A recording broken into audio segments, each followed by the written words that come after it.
Do you know that I love you? I love you. I adore you. I'm so grateful for you. And I'm so happy that we are on this incredible spiritual journey together. I am so happy that our paths have crossed. And I truly do mean that by the bottom of my heart. And I will tell you, I don't think I tell you often enough. So when you listen to my episodes or you join me on Coffee and Cards on Sundays, I have a blast hanging out with you. And I am grateful to be someone that you actually listen to and that you might agree with, maybe sometimes not agree with.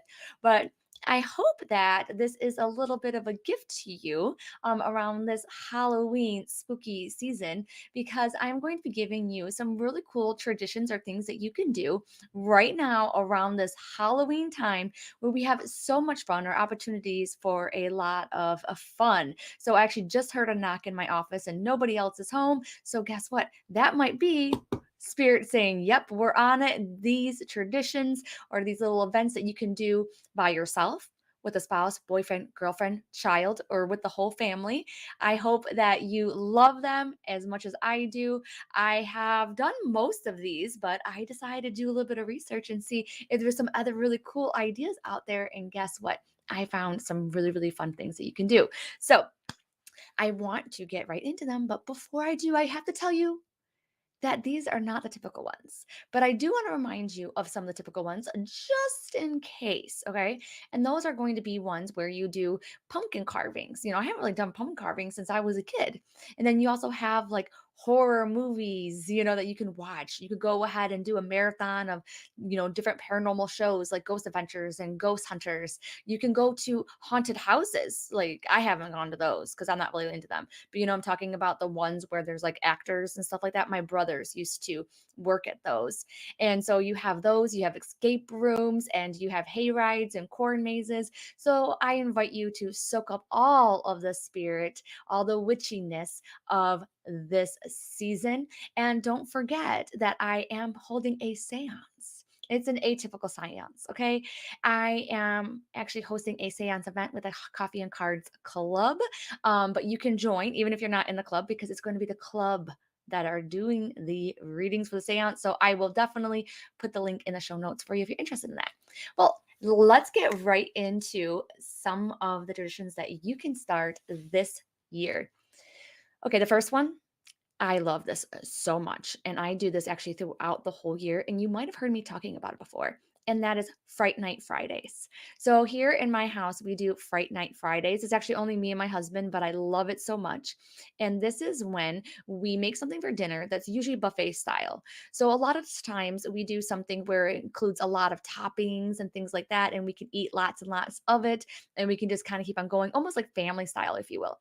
A couple of the dishes that we cook that really go along with this theme are going to be like sushi bowls where we have, seaweed in there. Maybe we have some rice, and then we have all different kinds of toppings like cucumber and avocado. And then we have all different kinds of fish that's cooked, by the way, like shrimp and smoked salmon, and there's so many other ones that I cannot think of right now. Oh, we had the imitation crab meat and stuff like that, and we just have fun. And then we have like green onions too as well, and wasabi and soy sauce, and it's so much fun.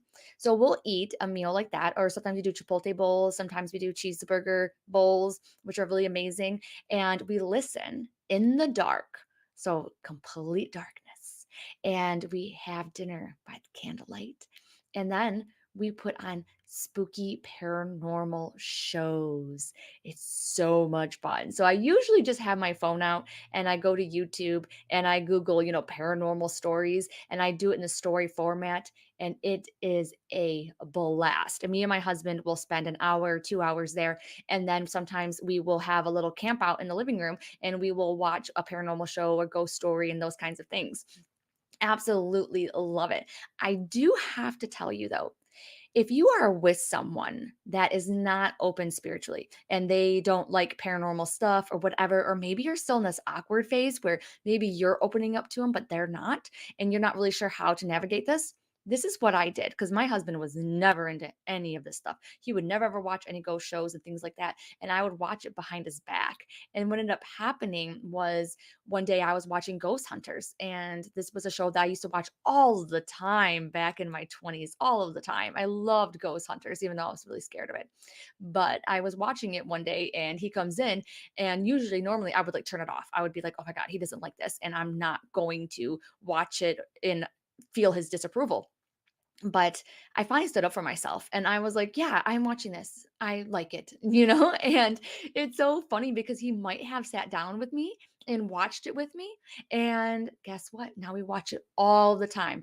We started on different paranormal shows and we have watched all of Ghost Adventures. We have tried watching Ghost Hunters again, and it's just so much fun. So just know that if you have the right person maybe with you, they'll be a little bit more open, or they will get open as you explore your own journey. So keep optimistic. But we can go on to another one that we do that I think is so much fun. I love this. And sometimes we do this after we've had dinner. So we might have our Fright Night Friday dinner and listen to some of those scary shows. But then what we love to do is we go out on a scary story walk. And so how this happens is that you go for a walk at night, okay? It has to be at night in your neighborhood. That's fine, okay? At a park if you want. That'd be probably even cooler too. But what we do is that I have ear pods, and then he puts one of the ear pods in one ear and I put the ear pod in the other ear, and we just play those same ghost stories, but we're walking around the neighborhood. And it is a blast because it's like we're walking and we're so engrossed into the story a lot of the times that we'll be like, "Oh my god." Like, it's so funny, but we probably could walk miles and miles and miles listening to these stories. It's a little bit different when we go on our ghost walks. On our ghost walks, what we do typically is we listen to true stories of people being interviewed by their, about their ghostly encounters and stuff like that. So instead of being a story format all the time, sometimes we'll listen to podcast episodes and things like that that actually have the person telling like what it was like in that moment when they saw a ghost, this paranormal thing happened. And it actually sparks up a lot of really good conversations too, because it's always like, oh my God, what would you do? Like, I would die. Like, I would just freak out. Like, they would have to put me away in a crazy Looney Tune house or whatever it is. Like, I would never be the same again. So it's really, really cool because then my husband would be like, oh no, that's like nothing. And so it's really neat. And you kind of bond a little bit with that. Now, this one you can't always do. So this is number three. You can't always do this one, but maybe if you're in somewhere other than Michigan, you'll be able to do it. And I just think it's such a great idea. And that is going for bike rides, looking at all the Halloween decor. So, you know how we usually or used to go ahead and look at the Christmas lights? So, we're going to be doing that, but we also get on our bikes. So, it was actually a couple of years ago, my son's last, I think, Halloween at home, and we all got on our bikes and we just pedaled around the neighborhood. It was so beautiful out for October in Michigan. It was so nice. And then we just went around the whole neighborhood looking at all the really cool Halloween decor and decorations of the house. And some people are getting kind of crazy.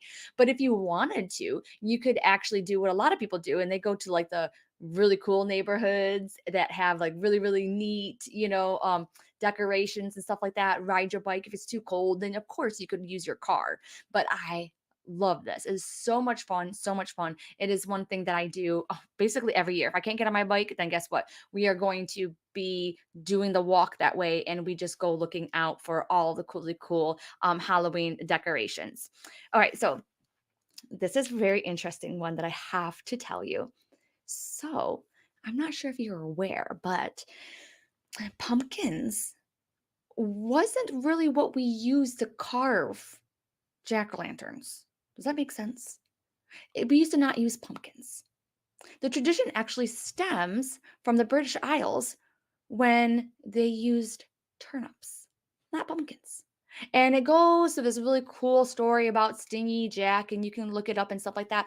But when Halloween came over here to America and it got Americanized, they changed it into pumpkins. And I believe it was because pumpkins were just more readily available, but it's actually turnips. So what I would invite you to do is also maybe paint a turnip instead of a jack-o'-lantern. And your kids are going to be like, "What in the world?" And be like, "Hey, this is the true tradition of this pagan holiday is turnips, not pumpkins. Or maybe you could do both. And I don't think I would want to carve a freaking turnip. I think I would just want to paint it. And according to what I have read, that the pagans used to use it to scare off bad spirits, and then they would put them on the porch, keeping the spirits away.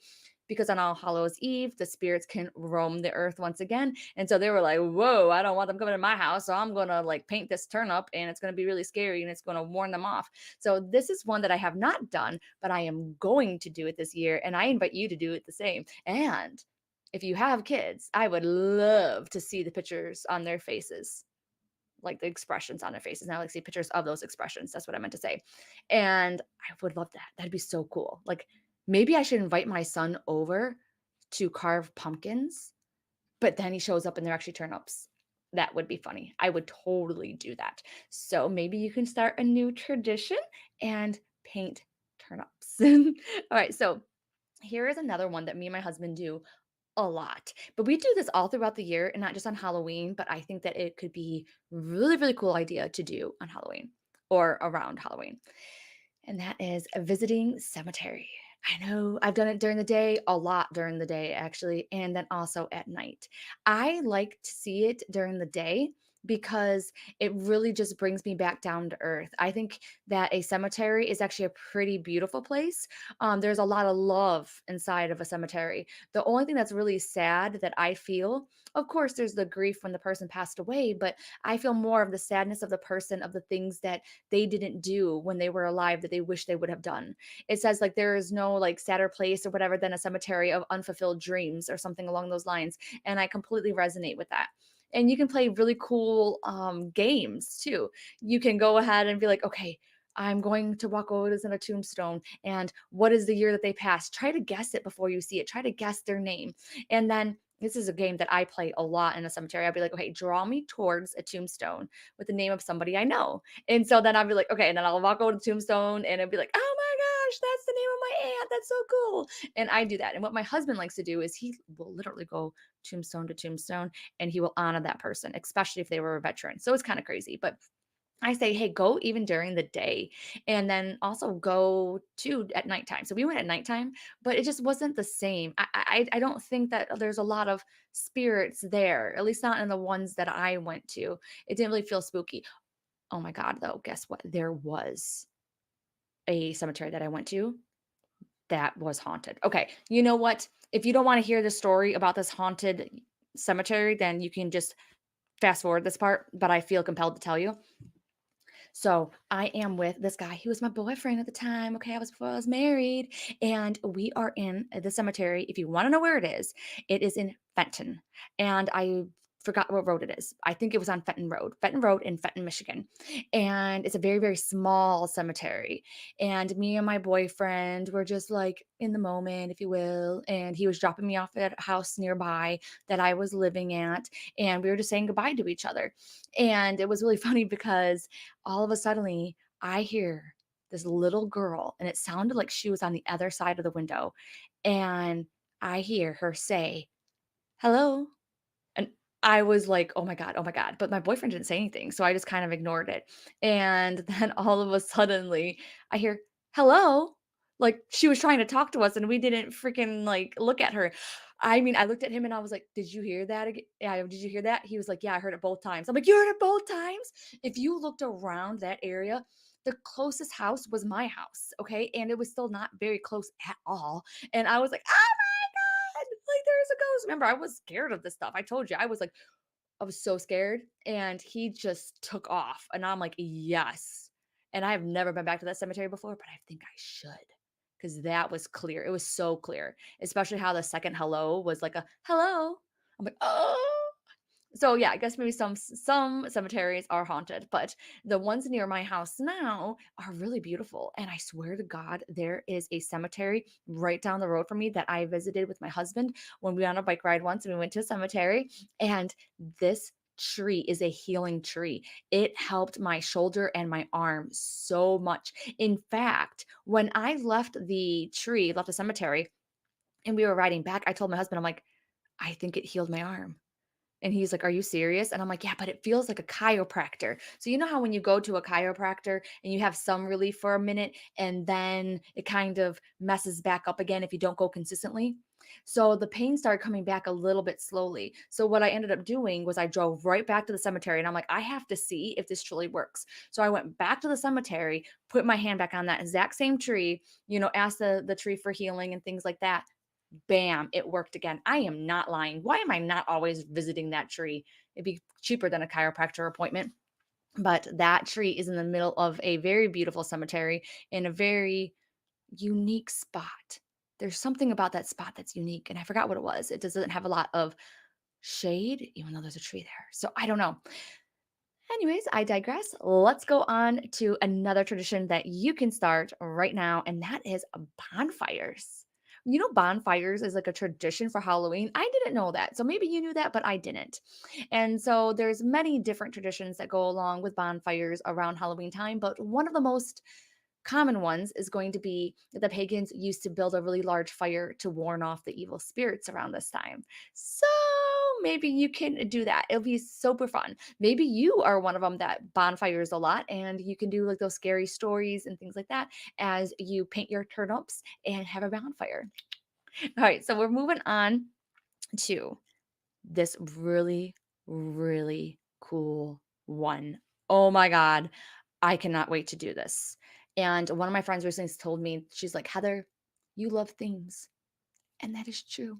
I am a theme person. I did not realize that until she said that. And then as soon as she said that, I realized I'm a theme person. So this is the theme. Okay. So, well, okay. I can't tell you the theme yet. Okay. I'm going to tell you what it is. It is a dumb supper. Have you ever heard of it? I have never heard of a dumb supper. Like, where have I been? Now, this goes back many, many, many years. I don't even know how many years, like century probably, at least. I don't know. But back then, dumb was a synonym for silent or mute. So this is going to be a dinner that you eat in silence. I know, a little awkward. I'm like, okay, some people are chewing and stuff like that. So I might have to have a little bit of background music, but it's supposed to be complete silence. And no one is supposed to talk at all. And there was something else. So you eat in silence, and you also have a chair for a past loved one to sit in or many past loved ones, and you can have items there and things like that. It's kind of like the Day of the Dead, how they sit down and they have dinner with their family members that have passed away. So it's something very similar. I think that it actually outdates that tradition. But you have a chair, and then you can put their belongings that they loved and things like that, or maybe in pictures of them in the chair and those kinds of things. And then you have to serve everybody in silence. Okay, it's supposed to be as soon as they walk into the dining room, there is no talking. And then as you enter the dining room, then you're supposed to like say something or give blessings like in your mind. I'm guessing telepathically, I'm assuming, to the chair, to the people who have passed that you are honoring, for this night. And then everybody sits down, everybody is served, including the spirits that you have, invited to join with you. And this could be, you can have several chairs if you want. I have too many past loved ones. So I think that I'm just going to like this is going to be a decked out chair. Okay. I have this vision that I'm going to have like my mom's stuff on there and then my grandma's scarves on there, maybe some pictures of people that I don't have some stuff from. And I'm just going to have a beautiful freaking chair. And I am going to make this a night to remember.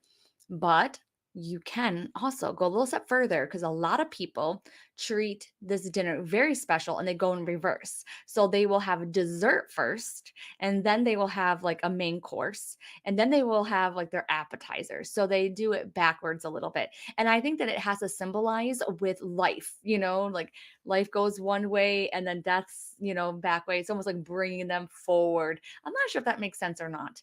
Made sense in my mind, but I cannot wait because the theme, they have some really good themes and I haven't looked on Pinterest yet, but they said that you can have it like be an obituary invitation for people to come to your house, to have like this dumb supper.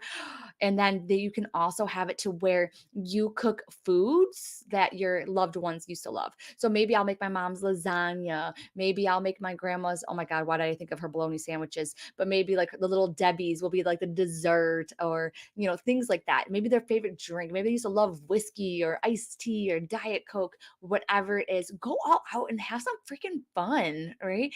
And really engulf that moment. Because I tell you what, your past loved ones are around you. OMG, WTF. Think about this. If you passed away, wouldn't you be like haunting the F out of your family? I know that I would. And so, and I am going to, by the way. All right. And I'm probably going to haunt you too. Cause I'm going to be like, who listened to this episode? Okay. I'm going to haunt them. And so, go ahead and have whatever that you want that really honors them and things that they loved and make it so much fun. I feel like a lot of times that we just get wrapped around the axle too much. We are just way too serious. And for me, specifically, as I think about this dumb supper, I'm like, oh my God, who do I invite? I don't even have a table big enough. I want everybody to experience this. So then have it more than one night. And then here's another thing that I was thinking of too. You can have the people that you're inviting over to your house make their past loved ones food and then bring it to the home. Does that make sense? So you can actually have them bring it, and then it's almost like a potluck, and that's really, really neat.